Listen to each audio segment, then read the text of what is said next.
Ustedes saben que la caída de cabello es un tema que realmente deberíamos prestarle muchísima atención y lo relacionamos mucho con que debe ser alguna cuestión genética por la que sucede. No siempre es esa la circunstancia y precisamente vamos a platicar con la doctora Lucía Monzón. Ella es dermatóloga y vamos a platicar de este tema tan interesante. Bienvenida a nuestro mundo, ¿cómo le va? Muchas gracias, gracias por la invitación el día de hoy. ¿Esto se conoce como una enfermedad o no? Sí, la caída de pelo es un gran conjunto de condiciones que pueden tener diferente causa y que vale la pena investigar, porque muchas veces se piensa que es la calvicie común, que es la alopecia androgenética, pero hay otros cuadros, por ejemplo, que pueden estar relacionados a medicamentos, dietas estrictas, enfermedades, cáncer, entre otras. Sí, la que nosotros por lo general asociamos es la hereditaria, que lógicamente si el papá es calvo, nosotros vamos a pensar que los chicos pues también van a ser calvos a temprana edad. ¿Qué debería yo determinar? Porque nosotros decimos, bueno, me lavo el cabello y se caen, nos han dicho que 100 cabellos al día. ¿Cuándo es anormal la caída de cabello? Sí, como usted dice, es normal hasta que se caigan 100 cabellos al día.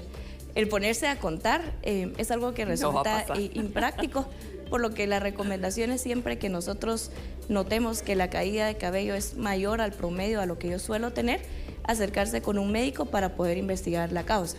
Claro. Ayuda también, por ejemplo, si yo noto más pelos que se caen cuando me baño o que quedan en la funda de la almohada o al peinarme con mis dedos o con un cepillo. Sí, de repente es algo que empezamos a normalizar, pero que sí deberíamos encontrarle la causa. Así es. ¿Qué recomendaciones nos podrías dar? Porque de repente pasa eso, que lo vemos en niñas, bueno, no sé si esto tiene edad, pero lo vemos en niñas que se pasan tocando el cabello y de repente decimos, uy, qué raro, ya se le están viendo como hoyitos en la cabeza. Sí, en la edad pediátrica o en niños es muy común que las caídas de pelo sean, por ejemplo, por peinados que son muy apretados o, por ejemplo, hacerse la colita muy apretada. Sí. O en niños también infecciones por hongos. Es de lo más común que nosotros vemos. Qué interesante, ¿verdad? Porque lógicamente pensaríamos que estamos dejando a nuestros chicos súper bien y más bien les estamos causando pues algún tipo de daño en su cabecita. Yo también he asociado mucho, bueno, los estudios nos han dicho que se asocia mucho con trastornos alimenticios la pérdida de cabello. ¿Cuáles serían estos? Sí, en los trastornos alimenticios pues están los trastornos per se, como la anorexia o la bulimia, pero también hay cosas que se alejan de patologías, por ejemplo, iniciar con dietas muy restrictivas o cambiar de forma brusca mi alimentación, por ejemplo, porque me fui a vivir a otro país y me toca pues comer lo que hay allá, o por ejemplo, iniciar con dietas que van a tener un aporte calórico bajo o con ácidos grasos bajos, pero también incluimos dentro de la alimentación el que yo tenga pérdidas de peso bruscas, ya sea porque cambié mi alimentación, empecé dieta o empecé con el gimnasio. ¿Hasta dónde podemos categorizarlo de normal? Porque estamos también conociendo que las mujeres que están en estado de lactancia, pues lógicamente también se les cae el cabello, pero eso de repente para en algún momento. Si yo no le doy la importancia o si lo dejo pasar, ¿va a parar o puede aumentar?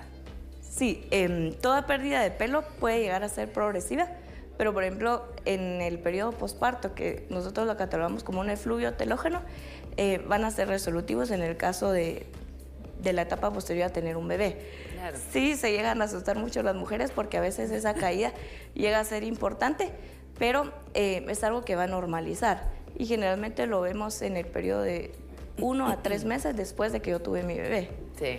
¿Qué pasa con el día a día? De repente casos donde nos alisamos el cabello, donde lo secamos después de lavarlo. ¿Esos casos también pueden estar expuestos a alopecia o de repente a caídas de cabello? Sí, los hábitos que uno tiene, por ejemplo, el secar a altas temperaturas o usar mucho la plancha, o por ejemplo estas máquinas para hacer colochos, o hacerme mucha queratina o procedimientos en mi pelo, si bien no va a ser una causa per se de una alopecia o caída de pelo, sí la puede facilitar o agravar si hay una condición de base. Qué interesante, porque eso es algo que se podría decir que es una práctica diaria, que jamás, o tal vez vemos la disminución de la cantidad, pero no lo asociamos con un tipo de padecimiento. ¿Cómo sería una cita con la dermatóloga para tratar este tipo de situaciones? Las citas, cuando nos preguntan a nosotros por pérdida de pelo, la primera suele ser una cita larga porque hay que investigar, por ejemplo, de los antecedentes médicos de la persona, por ejemplo, si tiene hipotiroidismo, que sabemos que es una causa de pérdida de pelo, pero también es importante conocer en esa cita qué medicamentos toma, porque, por ejemplo, personas que padecen del corazón, presión alta o que toman antidepresivos, hay ciertos medicamentos que pueden producir esa pérdida de pelo. Y también hay que investigar, por ejemplo, si la persona tuvo alguna infección importante como dengue en los últimos 3 meses, porque muchas veces no se asocia, porque uno piensa que cuando estoy, por ejemplo, con una infección bacteriana o dengue actual es cuando va a tener la caída de pelo, pero generalmente ese evento suele estar 3 meses atrás o a veces hasta 4 meses atrás. Claro. Y también es importante hacer el examen físico porque dependiendo del patrón que tenga esa caída de pelo, los hallazgos que nosotros veamos al dermatoscopio y toda la información que se recabe, que a veces puede incluir información de laboratorios, uno llega a un diagnóstico y nos toca dar el tratamiento que corresponde. Sí, definitivamente hay que prestarle atención a este tipo de situaciones. Si usted cree que usted también es un candidato que suele perder muchísima cantidad de cabello, no lo deje para cuando ya no le quede casi nada. Mejor asista a un tratamiento, una dermatóloga, un dermatólogo que realmente le brinde esa asesoría, ese tratamiento que usted necesita. Y además también lea la letra pequeña de todos los medicamentos, porque realmente ahí es donde nos damos cuenta que tienen muchas consecuencias, muchas secuelas secundarias que relacionamos con que nunca nos va a pasar, y ahí estaba bien advertido. Doctora, muchas gracias por estar esta mañana con nosotros. Gusto. Vamos a continuar con más de Nuestro Mundo. Joy, ¿qué está haciendo?